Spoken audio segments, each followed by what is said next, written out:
Futbol muxlislari uchun kutilgan kun yetdi.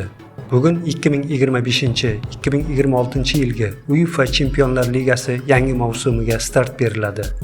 Birinchi turdanoq futbol ishqibozlarini quvontiruvchi qator qiziqarli bellashuvlar kutib turibdi. Toshkent vaqti bilan 21:45 da Ispaniyaning jangovar Atletik jamoasi Londonning qudratli Arsenaliga qarshi maydonga tushadi. Shu vaqtda Niderlandiyada PSV o'z uyida Unionni qabul qiladi. Tungi bellashuvlar soat 00 da start oladi. Benfica Portugaliyada Ozarbayjonning Qorabog' klubini sinab ko'radi. Turinda katta to'qnashuv Juventus va Borussia Dortmund.